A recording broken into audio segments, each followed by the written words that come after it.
전남일보 비건 뉴스 시작합니다. 얼마 전 민주당이 전남 나주 화순이 지역구인 무소속 송금주 의원의 입당을 거부했습니다.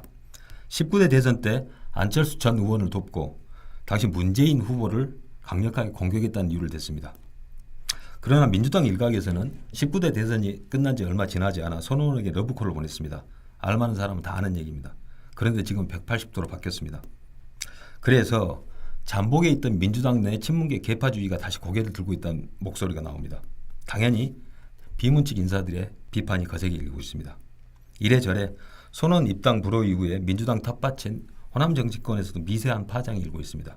그 속내를 전남일보가 들여다봤습니다. 이 자리에 전남일보 정치부 진창혁 기자 나왔습니다. 진 기자. 예. 입당을 신청한 손 의원이 민주당 문턱을 넘지를 못했는데 여러 이야기가 나와요. 뭐 이유가 뭔가요?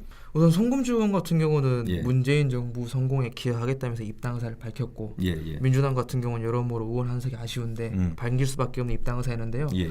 그런데 민주당 입당심사위원회가 밝힌 표면적인 이유는 이제 지난 대선에서 안철수 캠프 수석 대변인을 지냈던 송금주 의원을 예. 과연 입당시키는 게 맞는 절차냐 이런 반문이 있었죠. 그냥 민주당 그 사람들을 강력하게 공격했기 때문에요. 그렇죠. 네.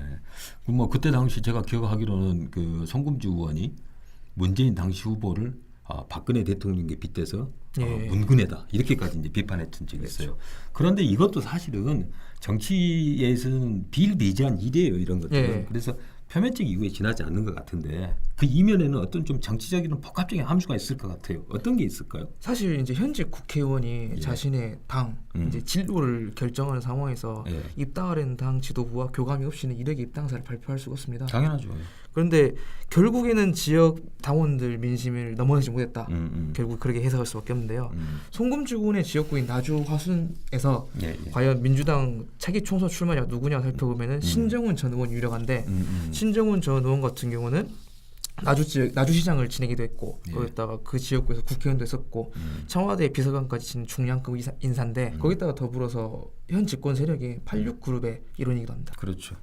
자, 그러다 보니까 민주당 내에서 친문계 견제 때문에 송금주 의원이 입당을 못했다. 그래서 또 지긋지긋한 계파주의가 민주당 내에서 다시 불거지는 거 아니냐 이런 목소리가 나오고 있죠. 예, 박영선 의원과 우상호 의원의 이야기인데요. 예. 이제 본인들은 여러 매체를 통해 가지고 본인들이 신친문이라고 표방하고 있지만 박영선 의원 같은 경우는 SNS를 통해서 이제 더불어민주당이 순혈주의로 갈 것이냐 아니면 개방과 포용을 선택할 것이냐 이런 식으로 직격탄을 날려고 말이 이제 순혈주의 사실상 친문은 계파주의를 갖다 순혈주의로 이렇게 그렇죠. 그런 식으로 완곡하게 표현한 거죠. 예.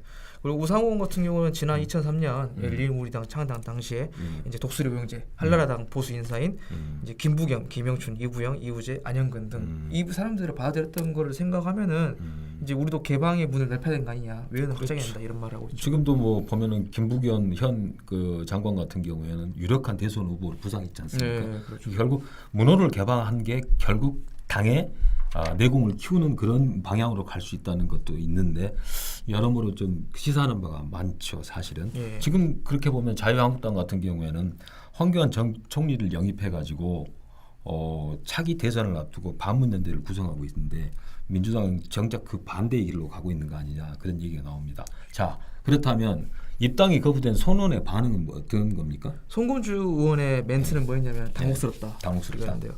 이 멘트가 뜻하는 게 뭐냐면은 민주당 지도부와 사전 교감이 없이는 이렇게 입당사를 표현을 안 했을 것이다. 그렇죠. 그런 거 해석할 수 있는 대목인데요. 그렇죠. 나는 무조건 다 입당된다고 지도부하고 얘기를 끝냈는데 갑자기 왜 나를 거부하느냐 그렇죠. 이런 말이죠. 그렇기 때문에 당혹스럽단 말이 나온 건데. 근데 당분간 재입당 안 할 것 같습니다.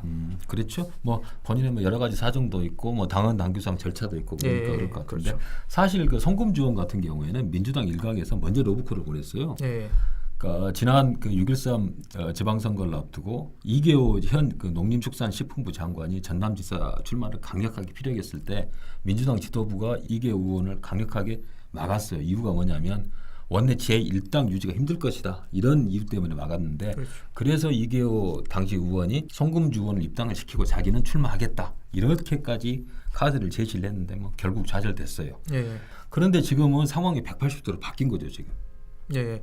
지금 송금주 의원의 이력을 살펴보면은 예. 광주 고등학교 출신입니다. 광주 동구 기림동에 있는. 예. 그렇기 때문에 송금주 의원이 지역구인 나주 화순에서 광주 동구로 이제 지역구로 옮기는 것 아니냐 이제 그런 해석도 있었죠. 예. 근데 결국 송금주원의 지역군 나주화순입니다. 거기서 승부를 볼 수밖에 없는데 결국 신정훈 위원장이란 벽을 넘지 못한 건 아니야. 그런 해석이 나올 수밖에 없는 상황이고. 그렇죠. 또한 이제 민주당 원외위원장들 신정훈 이제 전 의원처럼 이제 그분들 생각을 되풀어 보면은 지금 현재 민주당 경선 통과는 곧 당선이란 국회의원 공식이, 당선다. 강합니다. 그런 생각들이 그런 상황에서 무소속이나 다른 당 출신 현역 의원들을 데려오는 게 과연 맞는 일이냐? 자기들은 고생을 했는데 왜 그렇죠. 남의 당 사람들을 끌어들여서 자기들의 정치적인 입지를 훼손시키려 그러느냐 뭐 그런 그 반발이 있겠죠. 예. 그래서 뭐 정치는 뭐 생물인데 앞으로 어떻게 될지 누가 알겠습니까? 지금 현재도 지금 민주당 내부에서 미묘한 파장들이 여러 개가 지금 일고 있는데 최근 정치권을 뜨겁게 달구고 있는 손혜원 의원의 목포 투기 의혹, 서영교 의원의 재판 청탁 의혹이 불거진 이후에 민심이 심상치 않습니다.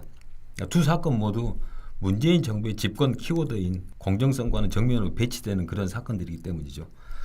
당연히 호남 민심도 우호적이지 않습니다. 민주당 지지율도 지속적으로 하락하고 있고요. 이런 상황에서 개파 정치가 부활한다면 그리고 그 개파 정치로 인해서 배타적 장벽을 쌓는다면 그야말로 정치적인 타격을 받을 수밖에 없겠죠. 이상 전남일보 비컨 뉴스였습니다. 감사합니다.